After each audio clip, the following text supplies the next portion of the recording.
Vice-Presidente celebra o 250º Aniversário do Corpo de Fuzileiro.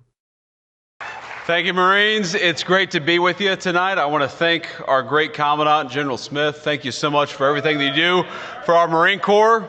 Let me ask you all, how we doing, Marines? That was pretty good. How we doing, Marines? That was better. Well, I figured I'd just stand up here and tell a lot of stories about the Marine Corps, because what else should we do when we're among friends on the 250th birthday of the United States Marine Corps than talk about the incredible stories that make our Corps great? And I'm so proud to be here. I'm so proud to be the first Vice President of the United States to have been a United States Marine.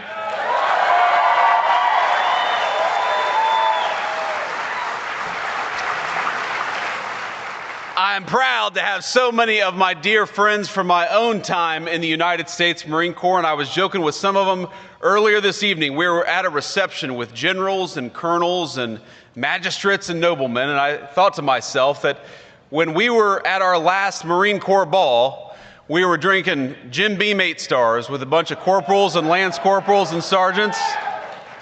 And now we're drinking fine wine with the Commandant of the Marine Corps. We've come pretty far, my friends. It's good to see you all. But the thing I love about the Marine Corps is that for 41 years, for the entire time that I have had the Marine Corps in the back of my mind, since I stepped foot on those yellow footprints in Parris Island, I was a 19-year-old kid. That entire time, the Marine Corps has kept me honest, and even tonight, the Marine Corps has kept me honest, because you saw our guest of honor, that incredible Jima veteran, Corporal. It's such an honor to be with you. And I was shaking his hand earlier and spending some time with him, and I said, "Sir, if you need to lean on me, if you need to grab onto me, please feel free to do so." And he said, "If you need to grab onto me, feel free to do so."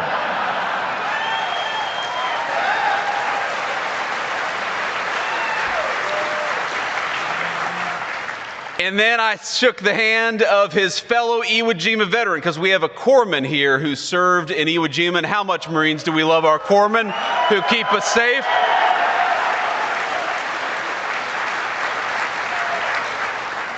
We know that to our corpsmen there is no illness so severe, no malady so significant that it cannot be cleared by 2 Motrin and a fresh pair of socks.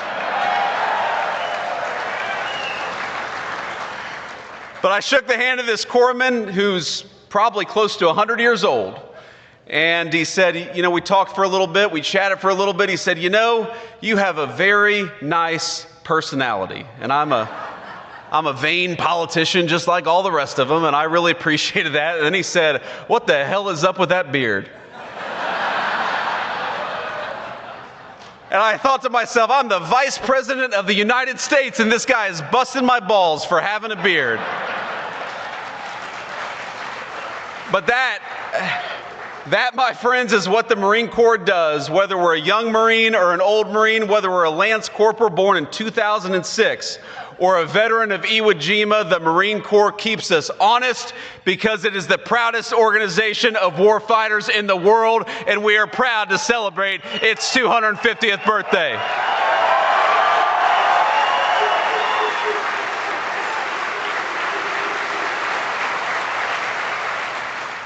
Now, I got this great big speech here. I could talk about Dan Daly. I could talk about Chesty Puller.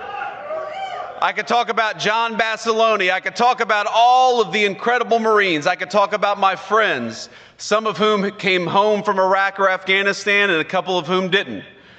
We know that the reason why this organization is so special is fundamentally because we take the very best young Americans, we turn them into something even better, which is United States Marines, and we go and ask them, even when they're teenagers, even when they're not even old enough, some of them, to drink, we go and ask them to do the hardest thing in the world, which is to fight our nation's battles and to represent the United States all over the world in the proudest and most profound way possible. And I'm proud to tell you this evening that tonight, as we celebrate at the Commandant's birthday ball, from the young Marines to the old Marines, I, as your Vice President, am proud of you, and we're going to keep on winning America's wars for the next 250 years after this.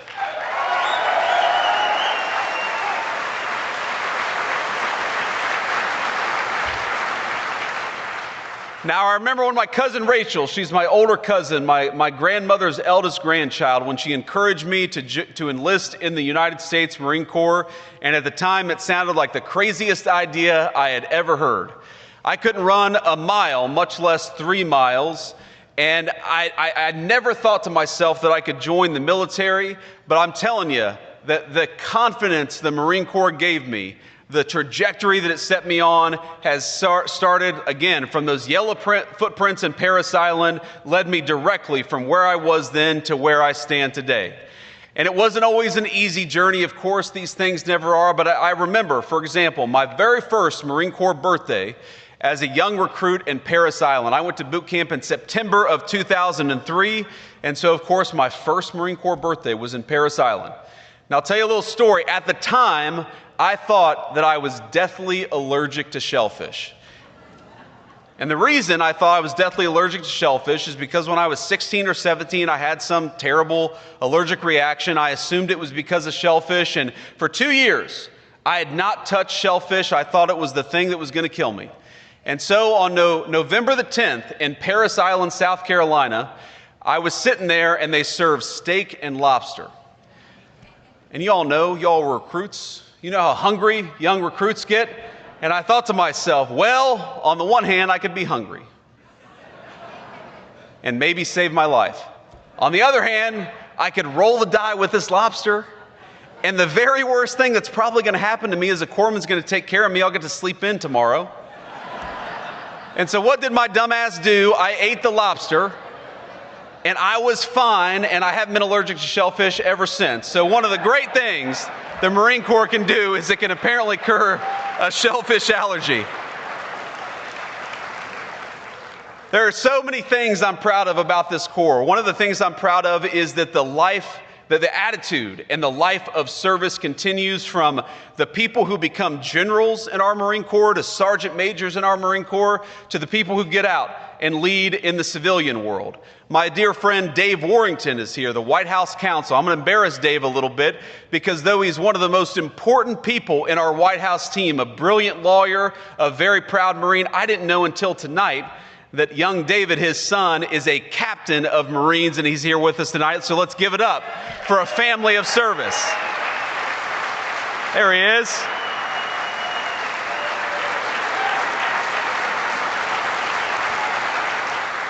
Going to embarrass my friend a little bit, and of course, you all know that when you get around soldiers and sailors and airmen, we like to poke fun at each other. And I was talking to an Army colonel in the White House not too long ago, and I said, "Colonel, you know what they call a soldier with an IQ of 80?" And he said, "What, sir?" And I said, "They call him a colonel." and he chuckled, and then he said, "You know what they call a Marine with an IQ of 60?" I said, "What's that, Colonel?" He said, "The Vice-President of the United States."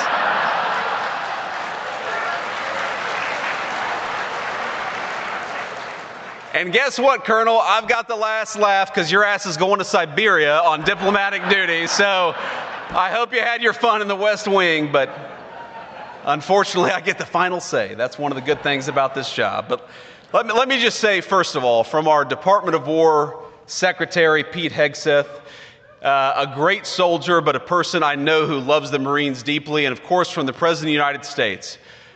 They are proud of you. They know that the United States Marine Corps is the greatest weapon the political leadership of this country has. And when you hear this phrase, peace through strength, we are fighting for peace every single day in the White House, every single day in the Oval Office. We achieve peace because you, the Marine Corps, are our strength, and we won't forget it, and we never have. Thank you, Marines.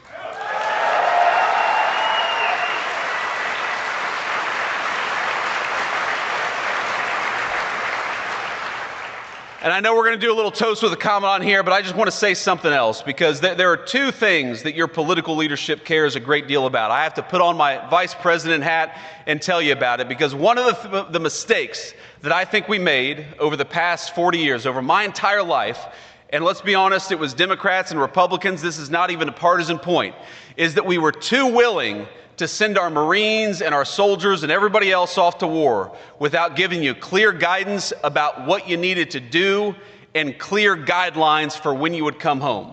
And that is one thing the President of the United States and everybody in the White House, we promise we will never do.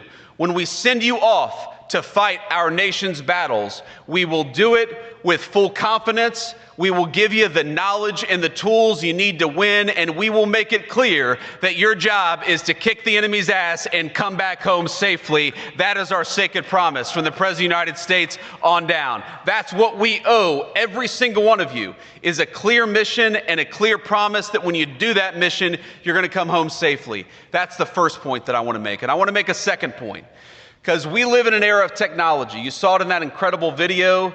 I forget who even said it, but he said, in World War II, we had planes, we had boats, we had tanks, and we had Marines, and here we are in 2025, 80 years later, and we still got tanks, we got boats, we got airplanes, and we got United States Marines. But let's be honest, we all know the battlefield has changed in an incredible and profound way. We've got technology that would have been inconceivable even when I was a little kid, is now driving the face of the modern battlefield. We got cybersecurity, we got satellites in space, we got artificial intelligence, we've got all this incredible technology. And of course, the United States is the most significant leader of technology in the world.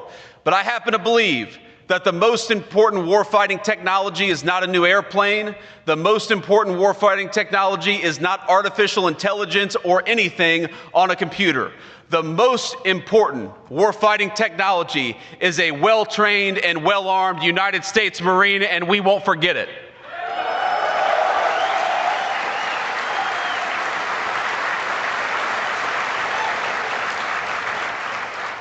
So let me say, Marines, at the age of 250, not a single one of you looks older than 249. You look pretty good out there. This is a good-looking crowd.